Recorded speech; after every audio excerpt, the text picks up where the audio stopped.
could not be more excited. Today I'm joined by one of my dearest friends who is here with a brand new series, and she's just absolutely killing it right now. The show is killing it. From Spider-Noir on Prime Video, please welcome Trayce Gigi Field. Hey, Trayce. Thanks for having me. I'm so excited to see you, Spencer. I'm so excited to see you too. It's been a minute. What the heck? I know. I was gone for a while out of the country, and now I'm back. And so, yeah. So here I am. I mean, you've just been doing like films and shows and stuff, though. I mean, we'll get into it. Stuff. Yes. I was away shooting Spaceballs too in Sydney, but now I'm back home, and now we get to do it. I'm so proud of you. I'm so happy.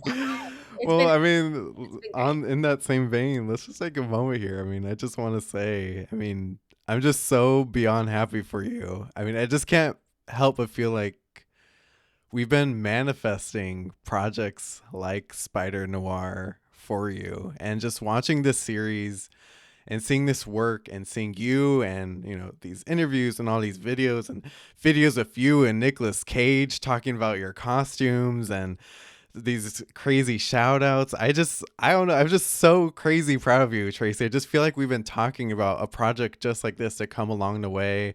And then we have Spaceballs coming up. Just how are you feeling? This is crazy, Trayce. Well, I didn't think it would be, I knew it would be coming, but to happen I don't know, it was like 1 or 2 years ago we were having these conversations that it's happening now. It is. So, you kind of have to tell the story, right? So, I was on your podcast a while ago. It was maybe 2 years ago, something like that. Maybe it was two and a Poker half. Face. So what, Yeah, years ago? 2 years ago.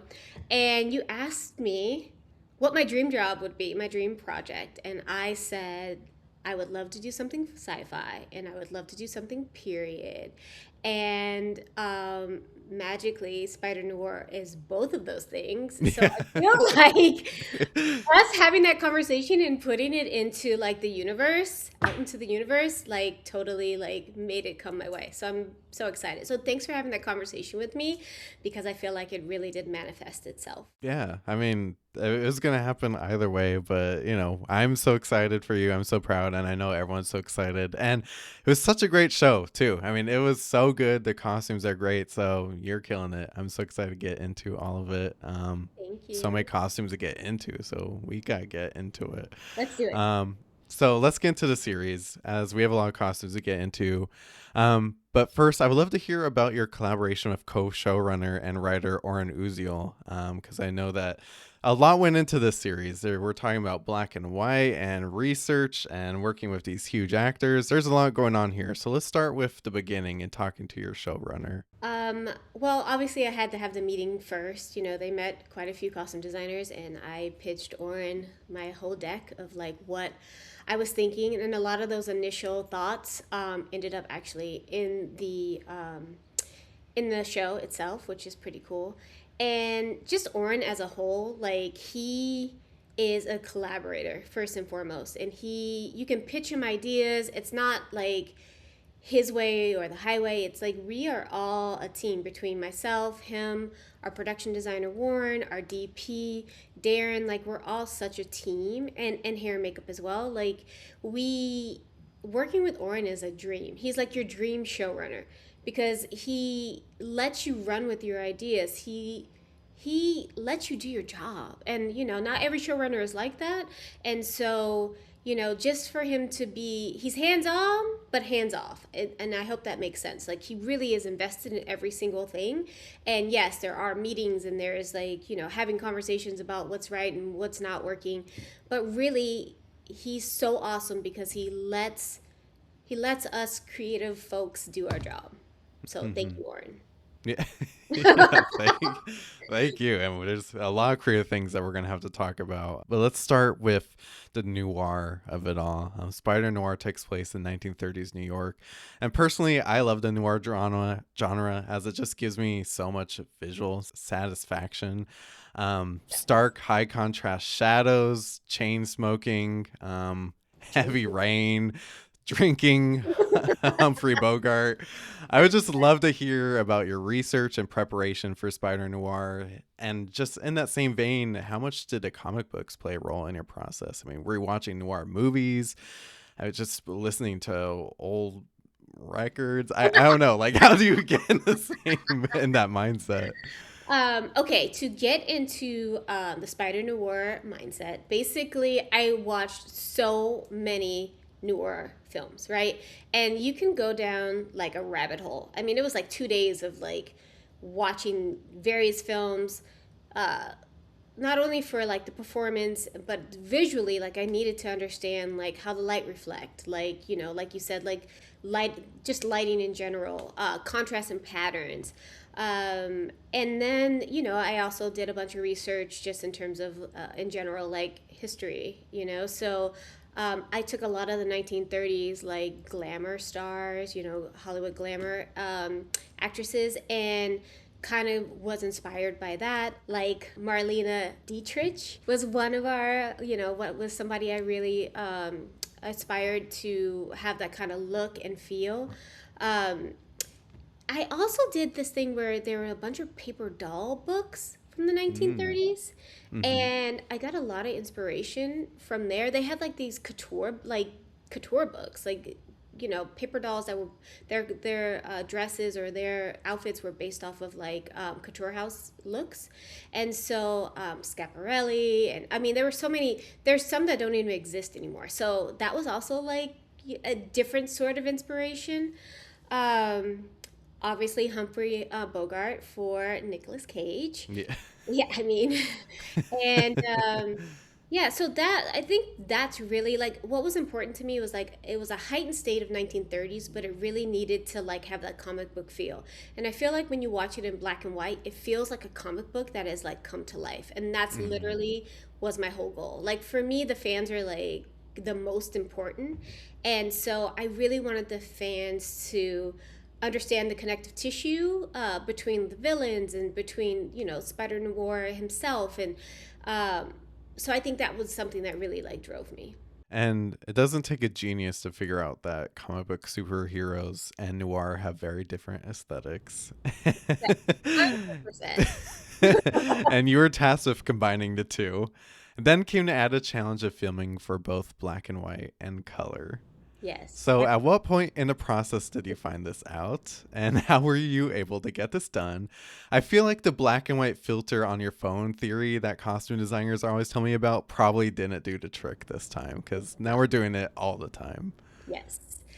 Okay, so this is a great story. I think that, you know, the biggest curveball of the entire show was you sign on to do a black and white show. You're so excited. I do all this research, black and white, like what works, what doesn't work, what colors, what fabrics, patterns.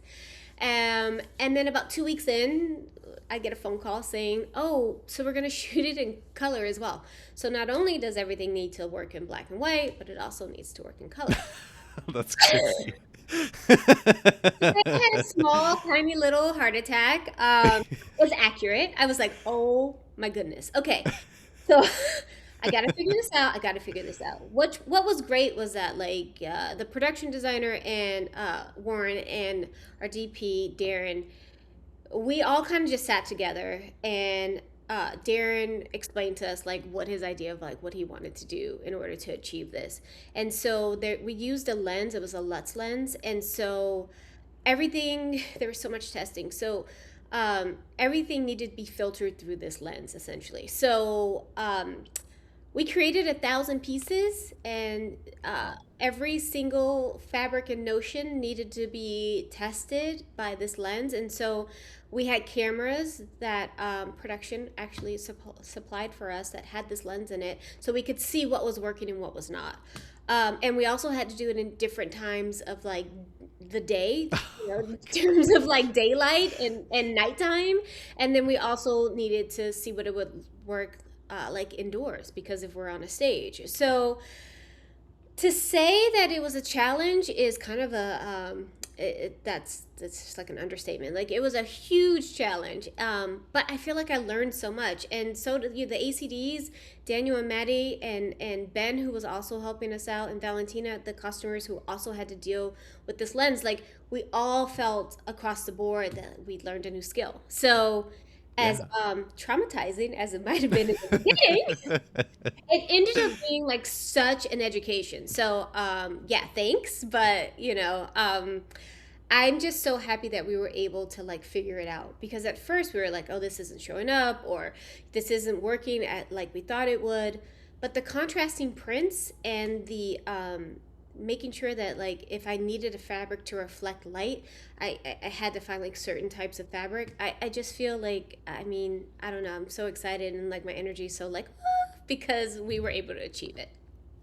Yeah, it was. I mean, it's such a education. Even once I realized that you could flip between color and black and white, like Yeah, immediately. yeah, Once I realized I had that tool, I was a monster. I mean, immediately I was flipping back and forth on like every costume just to be right. like, what is that gonna look like in black and white? And suddenly I was like, what's that gonna look like in color? Like every costume, I was a monster. Just like getting my own education. It was like I couldn't stop. It was fun I actually. love Like to it. see like how different colors, and we'll talk about like what did the green and rust dress look like in black and white. And I just can't That is imagine so like great. seeing that in real life and be like, well, what would that look like? It Yeah, was a lot of fun. So it adds a whole different layer to this project. I can imagine whole such different a it's dimension. its own challenge. It was. It was.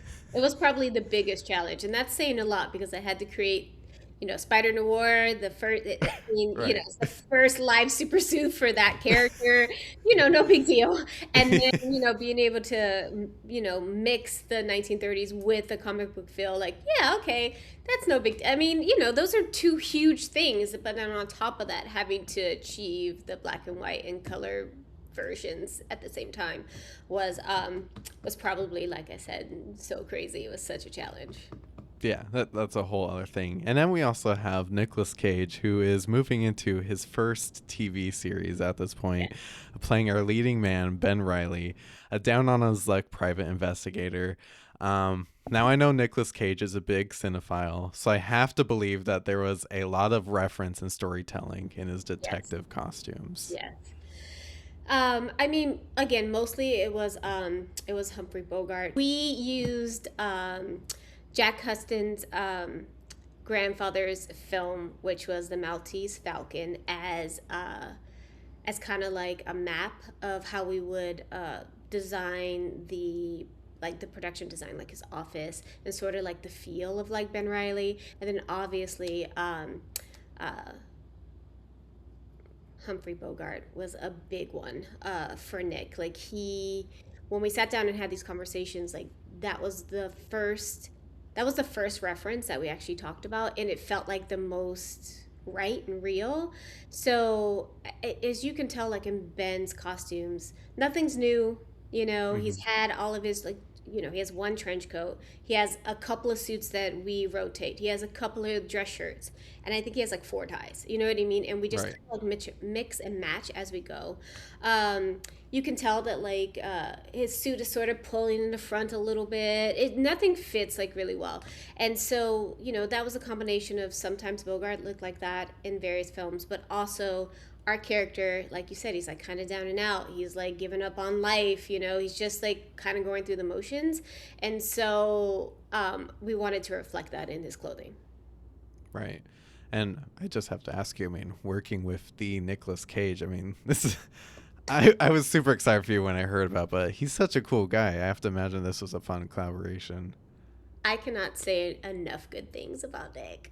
Yeah. Like, not only is he awesome and he can literally talk about anything, he is so smart. I also think that he has a photogenic memory because I feel like he memorized the entire script. And sometimes when actors would like forget their lines, like huge monologues, he would be able to like feed them the line. I was Wow. like mesmerized. Um, and as far as like the clothes go, he couldn't have been more complimentary. Like he knew that we were building a world, right? Like the Hmm. clothes were part of like the visual storytelling. We were creating a world with like production design, obviously, and RDP. But he just really immersed himself in that, and we had multiple conversations about, about Ben Reilly's clothing. um, I have another good story about our first fitting. As you can tell, I'm a little high energy, and I was so excited about it all. I was having him try on these silhouettes, and we're like at Iron Head, and we're like having this conversation, and you know, and he just looks at me. He has a suit on, and he was like, "Tracy, you like really like this, don't you?" And I was of course I started laughing, because I always do, and I sound like a dolphin, which people love. Anyway, so he says that to me, and I look at him, and I'm like, "Yeah, dude." I was like, "I live for this." I was like, "This show." I was like, "This is a dream project." Like, of course. And he was like, big smile on his face, and he was just like, "Tracy, you're like sunshine." And I was like, "Oh my God." I was like, "Nick, I'm taking that. I'm gonna put it in my pocket, and anytime I feel sad, I'm gonna pull it out, and I'm gonna say, 'Nick Cage said I'm sunshine.'" And it makes me happy every time. I'm sure I'm blushing, but it's just like, it's a good story. Like, I mean, who else can say that?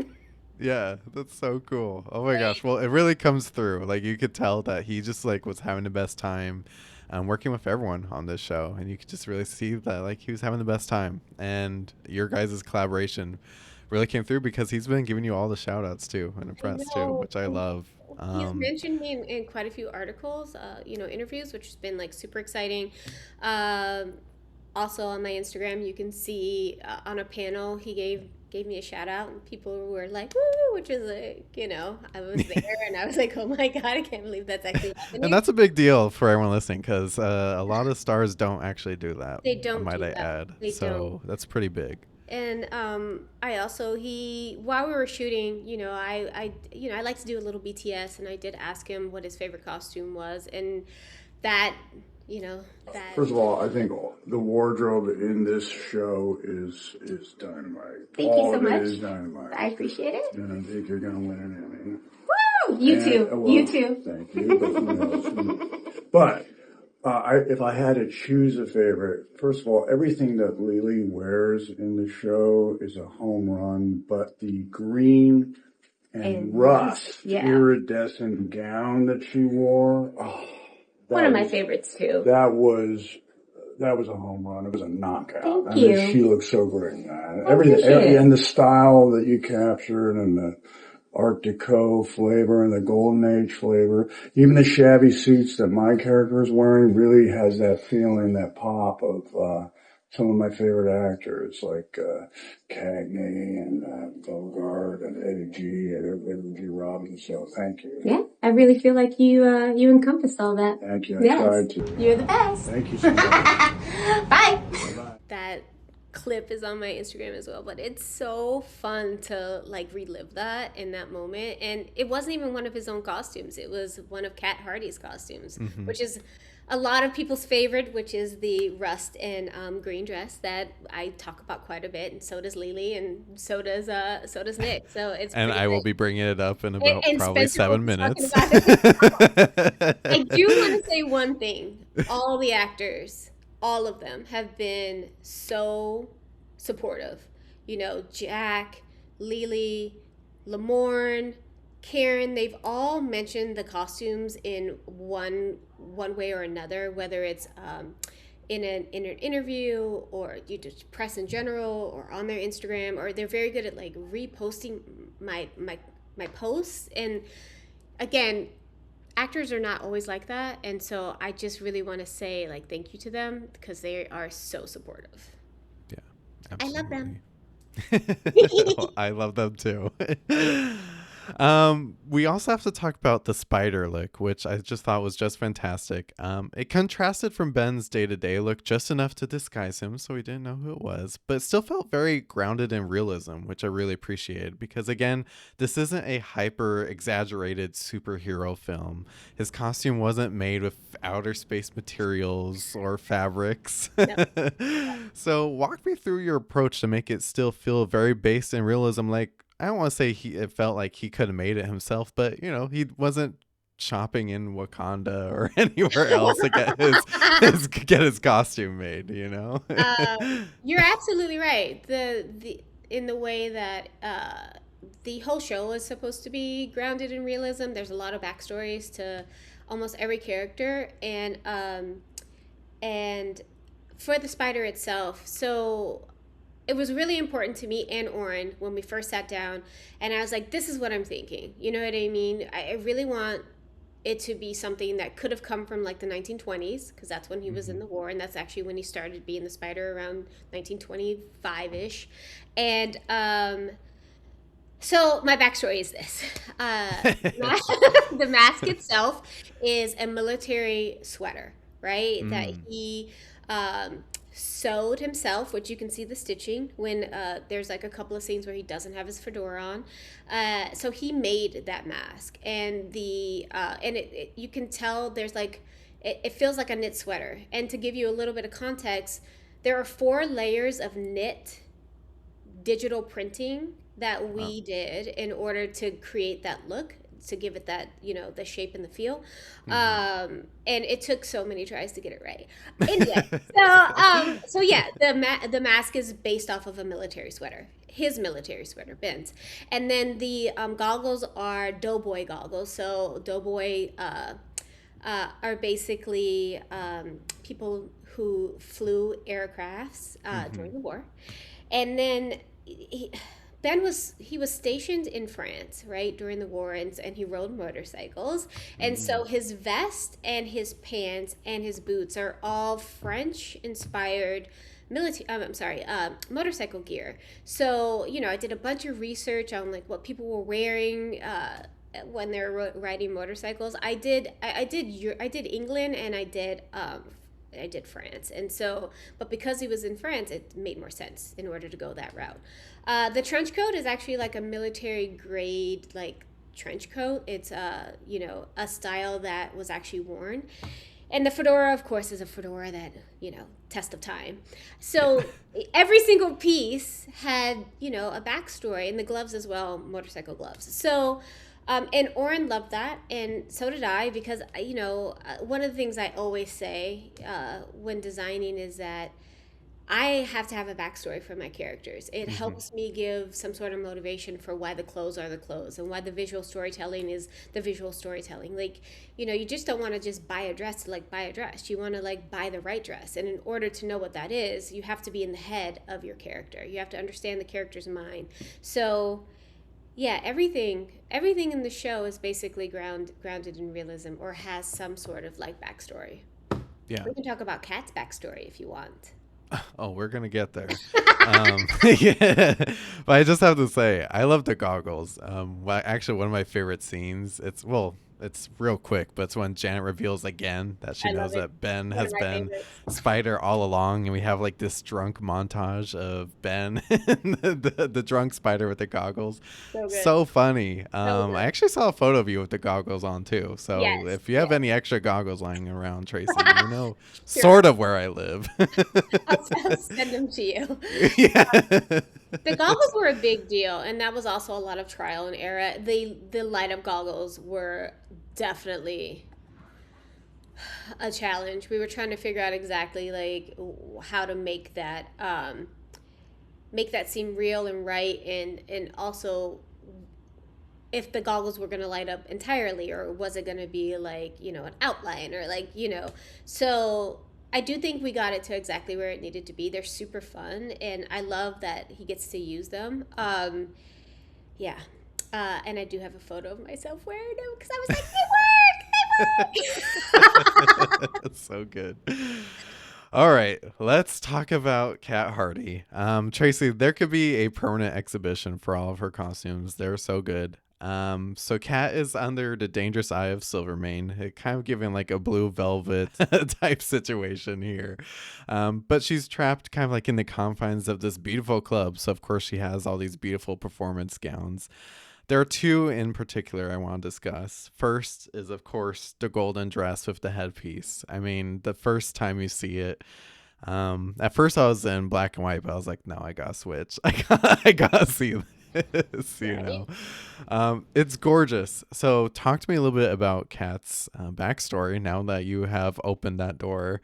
And tell me about making the makings of that first costume. And then we'll talk about my other favorite dress, which we kind of already tapped into earlier. So you And then ruined we the also have to surprise. talk about the bird dress, but we'll get to that. That one too. Since Okay. we already tapped into the other one, we'll introduce the bird dress today. Thanks. Okay, so the gold dress, right? I was obsessed with creating this look. I needed it to reflect light. I needed it to be like this amazing first iconic like draw to Cat Hardy. Gold is my favorite color. And she's like, in her gilded cage. And so I found this Art Deco print and I really was obsessed with gold foil. I needed it to have some gold foil layer to it because the light, it just illuminated. It was like it was beautiful, Yeah. And so found this gold silk, had the gold foil printed on to this gold silk. It took probably 4 or 5 different tries in order to get it digitally printed. Wow. The way I was obsessed that it needed to be. Listen, being obsessive makes me good at my job. Not all for nothing, Clearly it worked. Okay. And then we put this gold chiffon layer over that, the printed layer, and created this amazing dress. And then as far as like, there's gold, like Art Deco beading across the front and down the back. And so I just really wanted to highlight all the assets. And as far as like the headpiece goes, there's a lovely story behind that as well. So originally I wanted this huge headpiece, right? It was very of the time, and I just thought it would be amazing. And Oren was like, wasn't 100% on board with it. There's a lot of logistics, like, originally she was going to come down the stage and she was going to take the headpiece off and then she was going to sit in the booth and we ended up not doing that. But but he was like, I'm not sure she needs a headpiece, Tracey. And I was like, okay, compromise, smaller headpiece. How about that? I was like, just let me do it and let me do the fitting. And I was like, and I'll show it to you. And if you still don't feel like it's the right thing, then we can talk about it then. Okay, great. And this is what I mean about Oren letting you pitch, letting you go with like your inherent feelings, letting you do your job. So we create the headpiece and we do the fitting. And I do think you need to pick your battles wisely. And this was one that I felt extremely strongly about. And I feel like it was right. I mean, it's on the poster. It's the winner. Yeah. You know what I mean? So we do the fitting. Oren sees the headpiece and he was like, okay, you were right. Like you said, like, it's the poster. Thank you. And it ended up, like I said, it ended up being this iconic piece. So, I do think like as a creative soul, you really do need to listen to your inherent self. I say this all the time, and the things that I don't end up listening to myself or letting someone talk me out of something I really felt strongly about, I've regretted it. So, right. Again, pick your battles wisely. And as far as the other dresses, we can go right into them. Yeah, let me start with the blue bird dress. And actually, I believe she wears it in a moment where she's actually in a moment where a little bit of distress and walking away. She does run into her room and she snatches the bird off and she has a moment and she's crying. So there you go. So right there, I was getting there. You were right. I didn't write the question. I was revisiting it. It's okay. You were mostly right.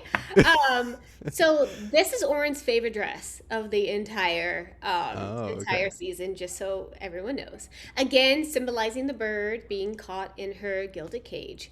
And the story behind this dress is we had just enough fabric, like literally just enough fabric to do the sunburst pleating because it took like 3 times the amount that it normally would to create a dress. I love this fabric so much. I had someone say to me like, oh, is that the right thing? And I was like, it is the right thing, right? Like, I was like, it is. And once it was pleated, it couldn't have been more reflective. It couldn't have been more of a wow. It couldn't have like been more beautiful. And this one is based off of a couture dress from 1933. And I felt like, she's ahead of her time. She, Silvermane has everything made for her. Like she's just, so that dress, I feel like ended up being like so beautiful and iconic because not only because of the pleating of the time and not only because of the bird, but also just the entire silhouette and her singing on stage and having that beautiful like rhinestone headband across her forehead. I just think it all just came together like really beautifully. Yeah. And I'm so glad I didn't listen to someone trying to talk me out of that fabric. Yeah, absolutely. That actually is one of my favorites too. I'm glad that that's one of Oren's favorites. And of course, we have to talk about the green and rust one. That was one of the ones where I definitely like took a pause and switched over from black and white and color just to see how that reflective material would look in both mediums too, because it really was like a lesson in how this metallic textile would work. I mean, that was such an interesting case study. Right. I walked into Mood Fabrics in downtown LA and I saw this fabric up on a shelf and I walked to the left and it was like one color and then I walked to the right and it was another color and when you're in the middle it was like iridescent of both colors. You know what I mean? Yeah. And I was like, I have to have that fabric. I didn't even know what I was going to make at that point. I just was like, I need to buy it. I'll figure it out. Gonna be something for Cat. I don't know what it's gonna be. So I buy the fabric and I end up seeing like this actually two different beautiful dresses. And I combine two of these patterns. I combine these two and it ended up being like this amazing like, silhouette for her. And I needed to find that chiffon piece that's connected to the back. And I went all over town trying to find rust and green in these same tones of the dress and I couldn't find it and I ended up finding that piece of fabric on Temu. Not kidding. Not kidding. This is what I mean, like you never know where you're going to find something. I ordered it never arrived. I had to order it again. It did arrive like 2 days before it was supposed to work and I was like, okay, great. And the buckles that are actually up here are actually shoe buckles from the 1930s. So I took all these like different things and kind of like, meshed them together. And as far as the way that it looked, I mean, Kat walked on set, Lily, and everybody was like, oh my God, oh my God. Even like Nick was like, this is amazing. Every actor that day was so complimentary about that dress. I knew, it's like, you're hit the mark when everyone's like oohing and ahhing. And then once we actually got to shoot it, like in black and white, it just kind of ripples. Like I can't even explain like how it's like iridescent ripples. Like that's how the light is catching it. And then in color, it's just like you move, the camera's moving like different, she's moving and you see how beautiful the two colors play together. And I have to say like it's definitely top 3 for me in terms of like the costumes that we created for the show because it just has that wow factor. It has that feeling of like perfection for what we were trying to achieve. Yeah. It was a good one. I mean, I had like a little tiny watch party. My friend Janae was like, "Whoa, pause. We gotta switch mediums here. Like, we gotta look at that one. Right? Are you taking notes of this one, Spencer?" I was like, "Yeah, I'm on it." Like, Take notes, Spencer. I was like, "I'm already on it. Don't worry." So let's talk about the villains for a little bit. So we have a good little group here. We have Tombstone, Flint, aka Sandman, and Dirk, aka Megawatt. These are all characters these are all characters. Well, Silvermane has his own question. We're gonna get to him. These are all these are all characters comic book fans would recognize. So, talk to me about translating them from an original source material. Like, how deep were you into comic books? But then also, how were you giving them your own personal, Trayce Gigi Field touch at the same time? Because we're not pulling this directly from a comic book because this is a 30s noir show at the same time. Yes. So the villains for me were extremely important. Again, I wanted to have like some connective tissue between the comic books and the villains we were creating for the show. And how I did that, it was through color palette, right? So Sandman, most of Flint's clothes are greens and tans and like of the earth, like sandy kind of colors.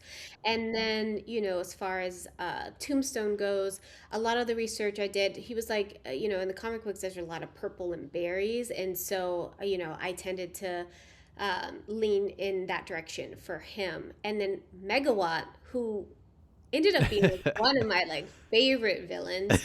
Not only What a because character. the character, like, Andrew played that in such a way where you're just like, oh my God, he's so over the top. He wanted to be in the theater. So he's definitely playing it up in that manner. And I really wanted him to feel electric, right? Not only because of how Andrew was playing him, but because he's Megawatt, right? And so there's a lot of yellows and like goldy kind of tones and like orange, some black, which is also, how he is portrayed in the comic books. So color palette was like super important. Yeah. And then when you become part of Silvermane's gang, you all have a little accoutrement, right? Like you all have like either a brooch or some sort of tie jewel or, a tie bar, something that kind of like is like your signature to being part of Silvermane's gang. So that's a little Easter egg as far as the villains go. And across the board, even with like Silvermane, I really wanted them to feel sinister and gangster like, and you felt like the menace, you know what I mean, like they were gonna they could do something to you, they could hurt you, and that I wanted you to feel intimidated by them. So I do feel like their clothes kind of like helped with the visuals of that feeling. Yeah. Speaking of intimidating, I mean, Silvermane was played by Brendan Gleeson, who was terrifying, even though like there's some charming moments with him, so which adds to the intimidating nature of him. Yes. Loved the blue color palette, which gave him this rich kind of like "don't play with me" vibe at all times. Yes. So, what were some of your inspirations for this character, which also has its own comic book history as well? Again, comic book, trying to like, make sure that the villains are an easy read. There's a lot of blue in Silvermane in various comic books. So that was the initial inspiration. And then Al Capone, Yeah. he was a terrifying gangster. And so I took a lot of his looks and, kind of, made them into something that Silvermane would wear. There's like these beautiful, like there's a bunch of Easter eggs like throughout the show. Like one of the things for Silvermane is I used both sides of like a fabric on one of his suits, and so the collar is different in comparison to like the body, and I used velvet around the collar of his trench coat. That's something that Capone did. And I did like a four-piece suit, which is like a trench coat. It's his navy and white pinstripe four-piece, as I like to refer to it. So it's a trench coat that matches not only his jacket but also his vest and his pants. And so I thought that that was something that was like interesting.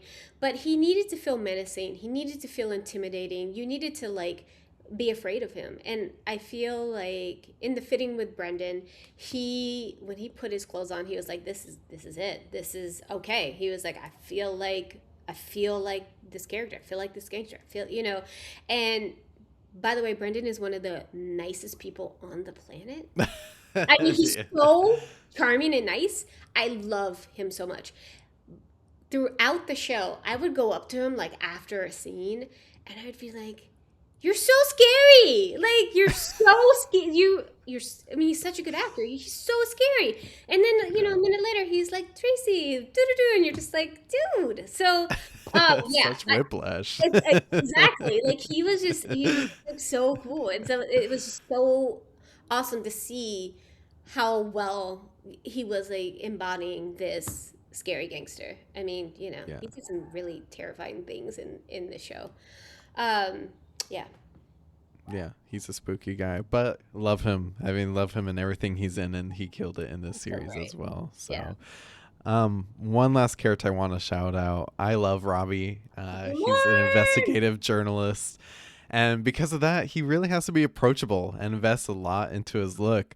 But one of my favorite moments in the show where I really locked in on his character, I was like, this says so much about him when he's at home and he opens up his fridge and he has nothing in it but ketchup, and I want to say it was mayonnaise or something. It was ketchup and something that just did not go together. Right. And I was like, wow. But he is decked out, full head to toe, always looks probably better than anyone else in the show at Yeah. times.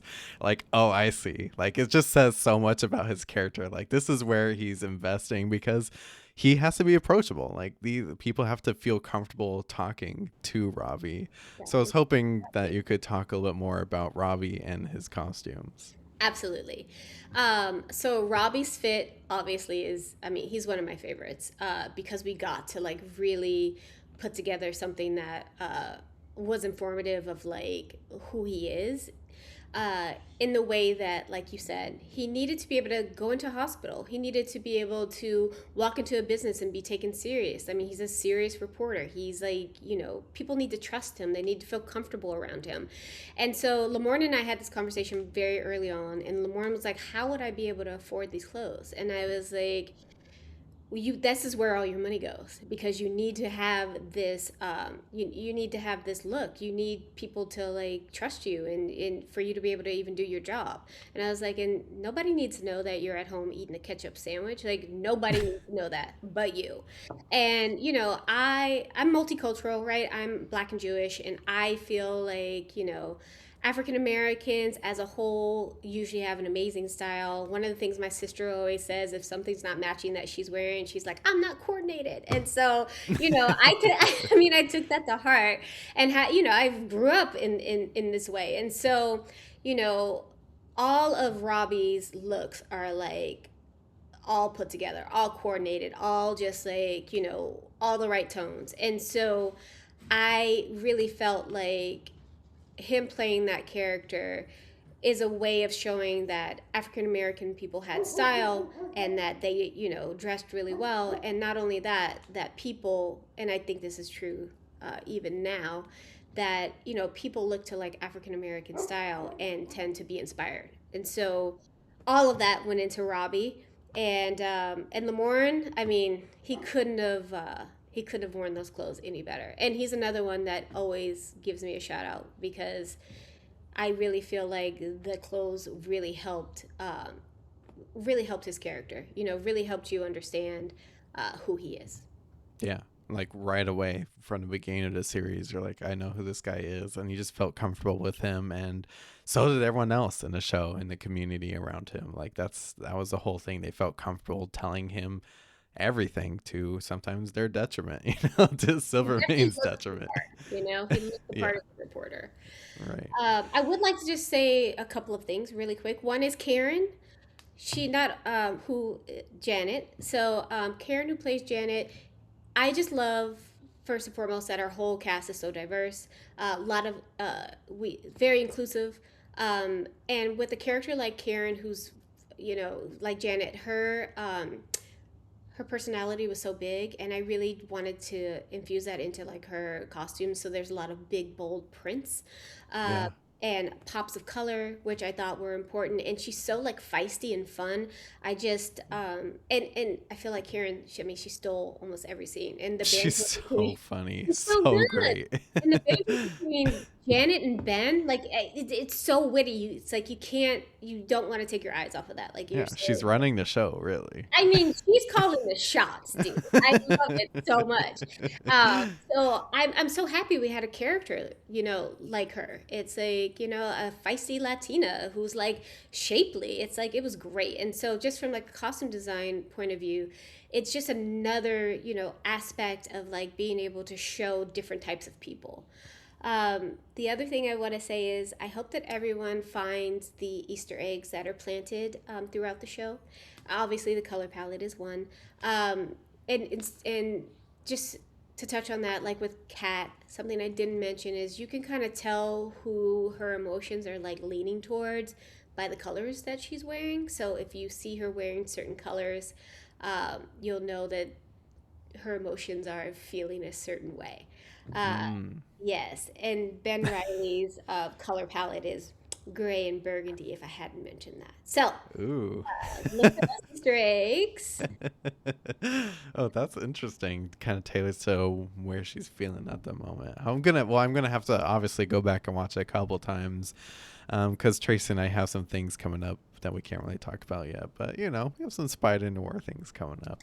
Woo! Tracy, this was such an incredible series. I just have to ask you before I let you go, what has this series meant to you personally and professionally? Um, okay, this show, Spider Noir, is a dream come true, right? It's like a dream job. I couldn't have asked for anything better or more. Being able to bring the first live supersuit for Spider Noir to life is is just like a dream, right? And being able to have a period show on top of that, like being able to create all these awesome, gorgeous 1930s looks. Recently, I went back to the office and where we're storing a bunch of the clothes, and my feeling was this. I walked in and I was like, we got to create such beautiful pieces for the show. Like, it was, it literally is a dream job. Like, between the fabrics and the printing, and I mean, I had an amazing, amazing workroom full of such talented tailors. And it was the best costume department I've ever had. Like, there were just so many good things about this job. The highlight, which, I think is important to touch on, is in the moment, you can't appreciate anything. It's like I have 3 units running, two of them are stunts. I'm running back and forth. One of them's downtown LA, the rest of them are like at Sony, and you're trying to manage it all. And we're on such a tight timeline to create all these pieces. And so, I was with Daniel, my ACD on the job, who also is an amazing costume designer on his own. Daniel Salon, who's been on a podcast like Yes, 2-3 times at this point, I everyone mean, who's he's listening. amazing. And I'm so grateful that he was willing to assist me on this job. We went to Mexico City's Comic Con, and the spider did this crazy like intro. He like flew through the air, landed on the stage, and there's 2,000 people in this room. Spider comes in, standing ovation. Standing ovation.